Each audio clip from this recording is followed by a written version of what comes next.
I don't get it. Is something wrong, Shenhe? Tell me. Perhaps I can help. The color black doesn't get dirty easily, so I thought this outfit would be acceptable to wear to work. But Xiangling told me it was inappropriate. But inappropriate? How?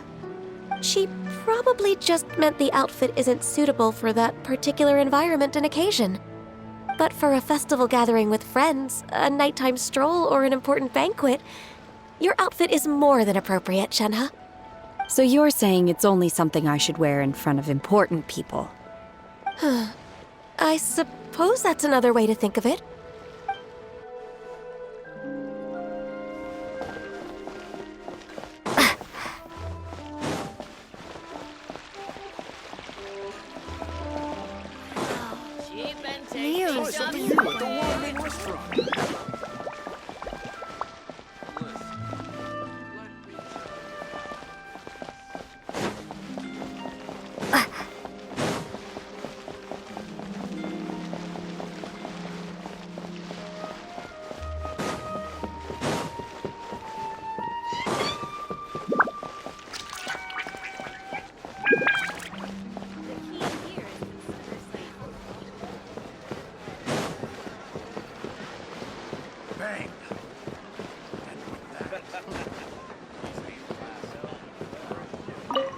Our kite is so high up.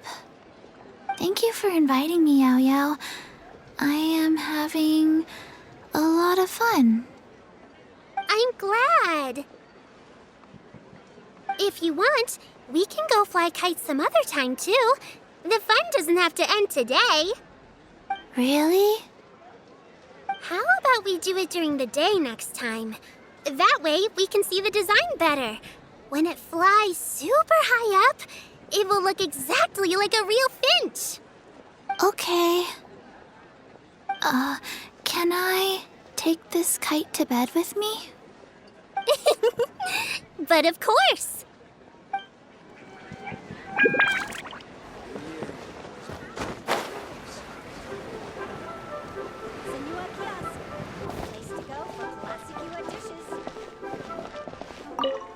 So, you're still a big fan of winter melon cake then? Huh?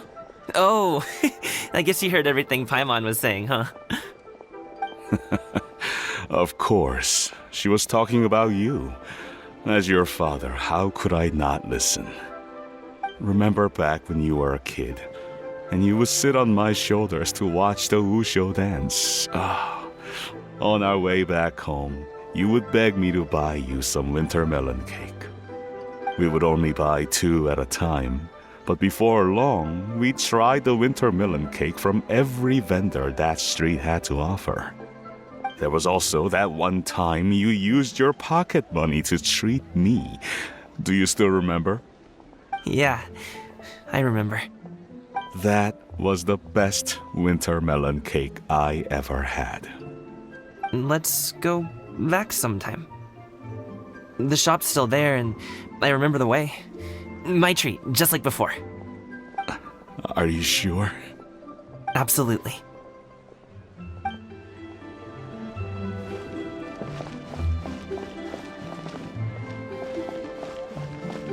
The key here is consumer psychology. Thank you.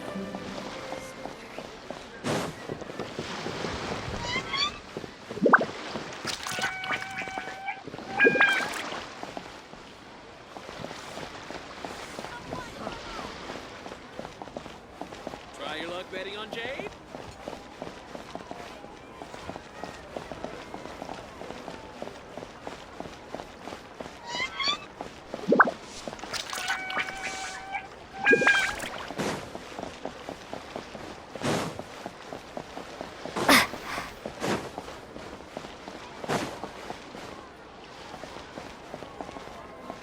Adventurer, think you can last a round against me? One may have won the kite flying competition, Yu Heng, but this prize should truly be reserved for another. You need not be so humble, honored Adeptus. Among all the kites, yours was quite literally a cut above the rest. Please accept this prize. You deserve it. Besides, I'm quite certain we owe a fair share of the success of this year's lantern rite to you. If you insist, then one can hardly continue to refuse. However, there is another matter with which one would ask your assistance. Of course. One would be much obliged if you could distribute this case of Sunglow tea among the Millilith on duty. The security of the festivities rests entirely on their shoulders, after all. One presumes they could always benefit from something to invigorate their spirits. Cloud Retainer is so thoughtful and attentive to others' needs. I would expect nothing less of an esteemed adeptess such as herself. Understood. I'll get on that right away. A fortuitous result indeed. One's tea surplus has hitherto resolved itself.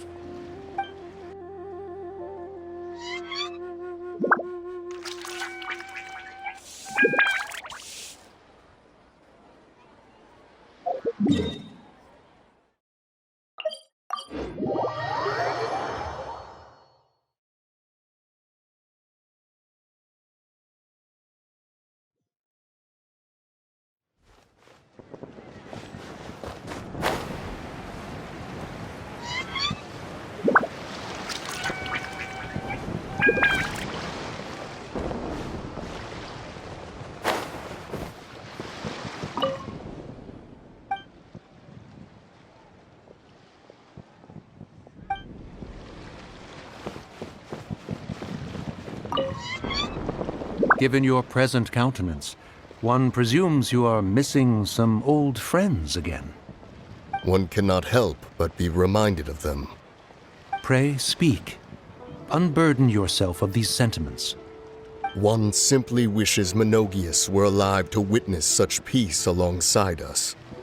He was so skilled in matters of craftsmanship. Kite making would scarcely prove to be a test of his capabilities.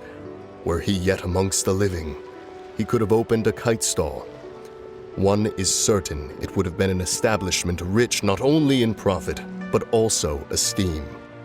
And if, as in the past, he were unable to involve himself in matters of the mortal realm, we could sell the kites in his stead. When we finished, we could bring him back wine and partake in drink and good company. Mooncarver, those are now but fond moments in our memories. Indeed. The dead are gone, so, as the representatives of the living, let us take in the sights for a bit longer, if just for his sake. Feeling the sea breeze while watching the kites? What a wonderful holiday.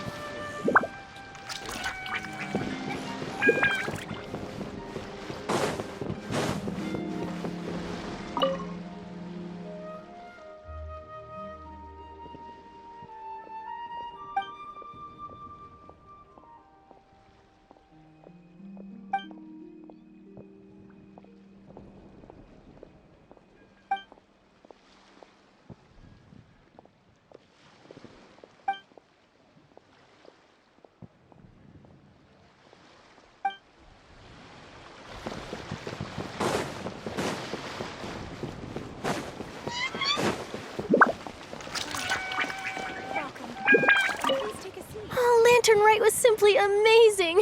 I'm not sure I'll be able to sleep tonight. Oh, that? Yeah, interesting story. It was invented by a guy from Fontaine. His name is Ildison. He's always tinkering away at some mechanism or another. He's even asked the Steambird to write about his inventions on more than one occasion. I believe I have a direct quote from him about this particular one. Yes, here it is. The device is powered entirely by mechanical components without the need for any additional energy source. Basically, it's a manually operated cranking device.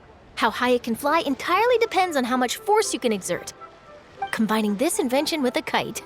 What a great idea, right?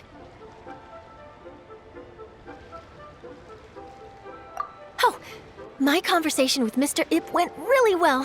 I've already sent the first draft of my article back to the Steambird. It's a piece that contains all the pertinent information while also telling a story. I'm quite proud of it. Oh, that reminds me. I should thank everyone who made this possible for me. Especially that spirited lady with those peculiar turns of phrase. Miss Shenyun was her name, right? It was all thanks to your connections and creativity. I would have never thought I'd be able to bring such a special gift back to Fontaine with me. This was my first time experiencing a foreign holiday in person. It was so exciting! The festive atmosphere, the contagious holiday spirit, the profound, storied cultural traditions steeped in symbolism. Oh, I almost forgot. Kuching even gave me a kite with a poem on it that she wrote herself. It goes, "Dreams are like paper kites. With them do our hopes take flight. Sailing high above the clouds, they yearn for something more profound. Yet try we may and try we might. A deeper truth waits in plain sight. Though we hang our hopes in skies abound, many joys lie on the ground." I want to include this poem in my special feature on Lantern Rite. I'm sure a lot of people will love it. Yep, and happy Lantern Rite to you.